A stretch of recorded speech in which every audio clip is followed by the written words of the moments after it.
Welcome back to the third video of our series. We're glad you've stuck with us as we finally get to go to the Galápagos Islands. After a short fuel stop in Guayaquil, some passengers got off and our flight was only 2/3 full. Our descent into the Galápagos was very smooth, and on our approach we looked out the windows at the island of San Cristóbal. It was stunning.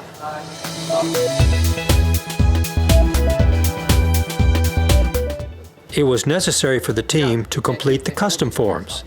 Some of us took to riding on the floor. We'll do whatever it takes to get there.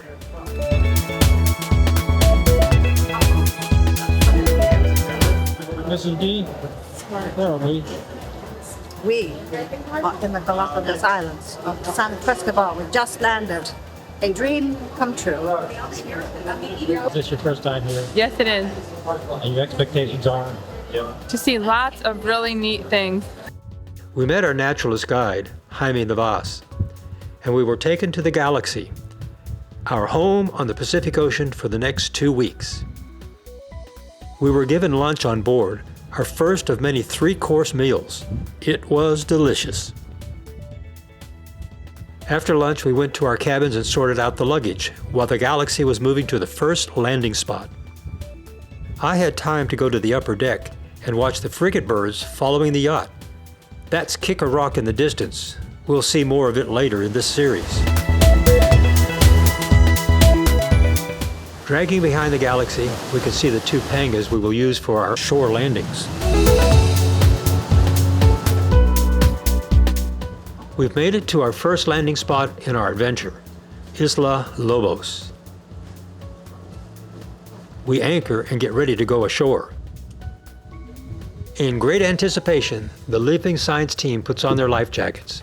It won't be long now before the adventure really begins. Mrs. D, in great anticipation of the adventure to come, is the first to board one of the 2 8-man Pangas.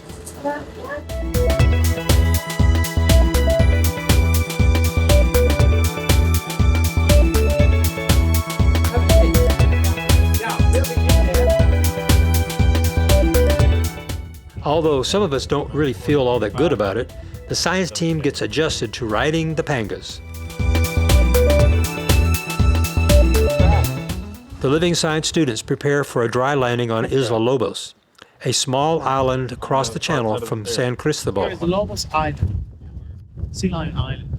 We have a lot of sea lions around this place. We used to have more. But what happened is, now most of the sea lions, they are moving into the harbor.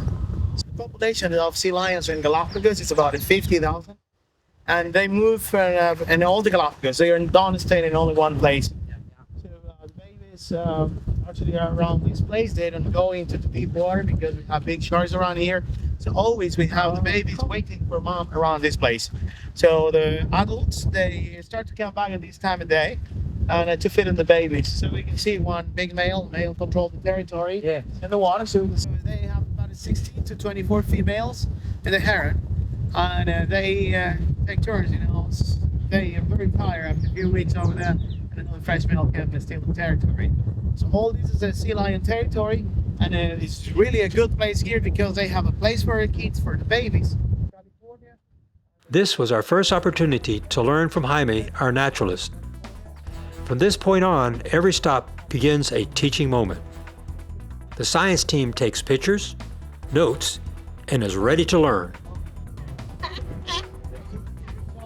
Jaime points out a large sea lion protecting his harem and challenging us for even being there.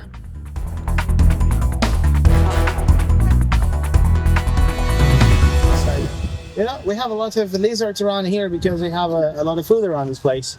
They eat insects around this area, and sometimes they jump on top of the sea lions to eat the flies. And you smell very badly around here because of excrements of sea lions around this place.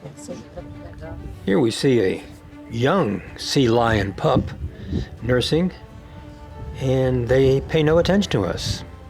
They just lie there in the sand, basking in the sun, having a meal.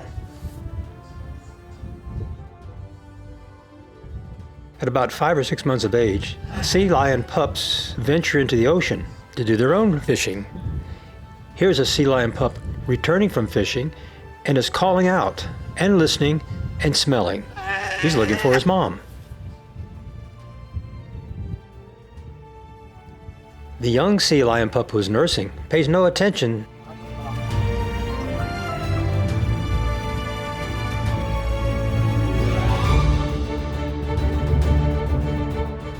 There he is, the young sea lion pup, after fishing, calling out to mom. Hey mom, where are you? And when the sea lion pup senses or hears his mom, he can't wait to get to her.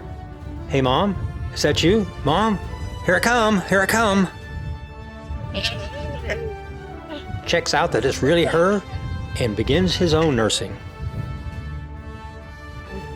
After the science team sees this little episode of the sea lions, they head down the beach to listen to Jaime. The bacteria that normally we have all over the place, and also for the animals, affect to the lungs of them.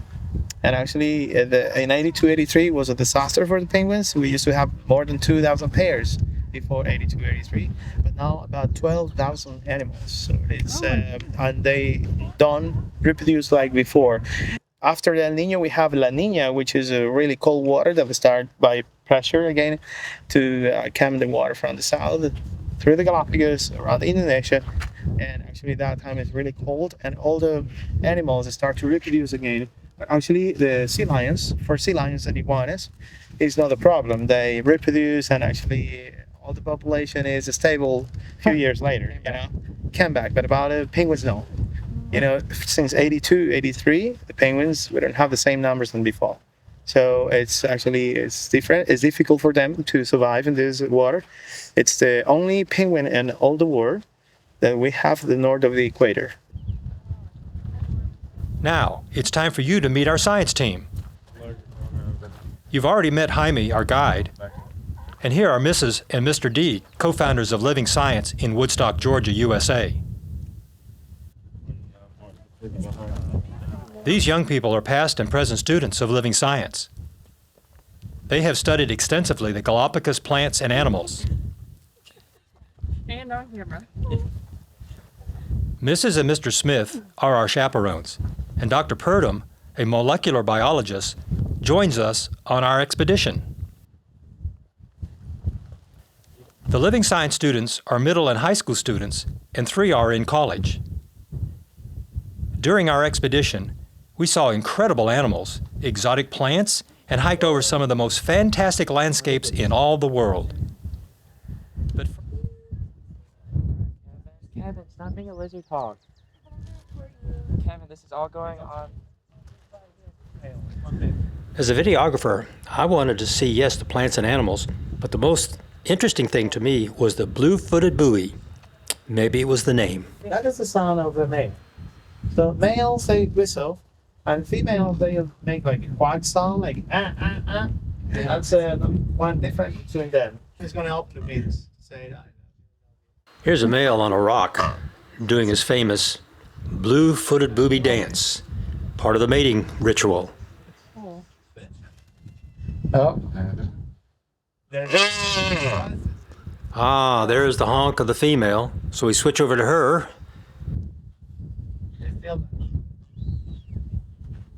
And back to him.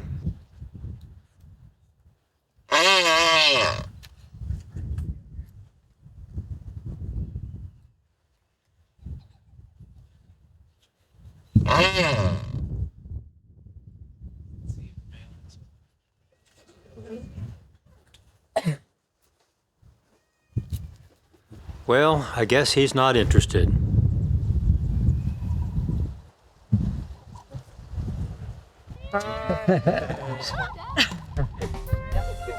Now the science team marches down the Pacific side of Isla Lobos. Look at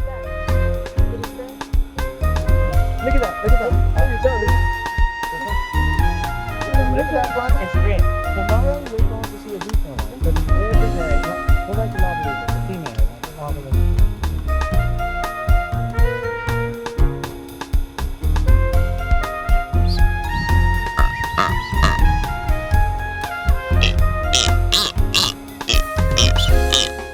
Would Would you believe it? Our first day in the Galápagos Islands, and we see the blue-footed boobies mating.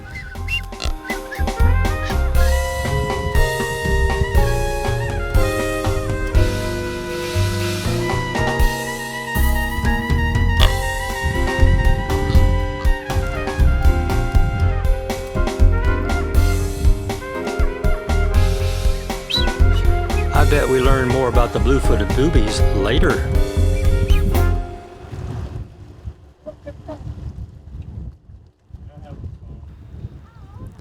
It's almost as if the sea lions are calling to the team, "Come on in, the water's fine." They cannot go into deep water. This is a very safe area for them.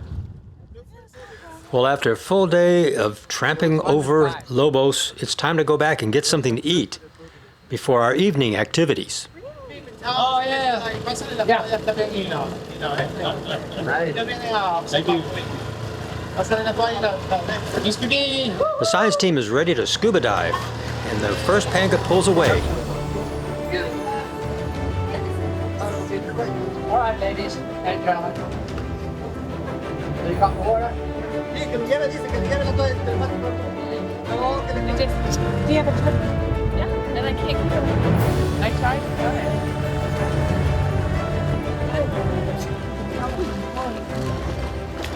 What can be more fun than swimming in the Pacific Ocean Down here. with sea lions? Yeah, here he is next to Michael. If you take the water, you find Over here. Purple in the water. look at the turtle here. What a thrill for the science team. Not acting like a science team, but it's just having fun in the Pacific Ocean.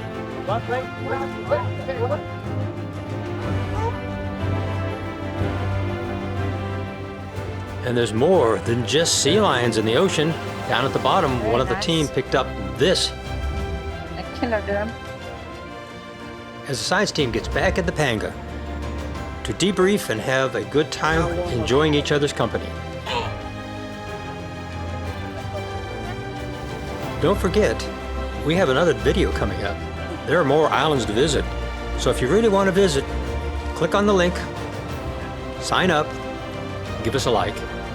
Maybe that you'll be back to see us on the next episode.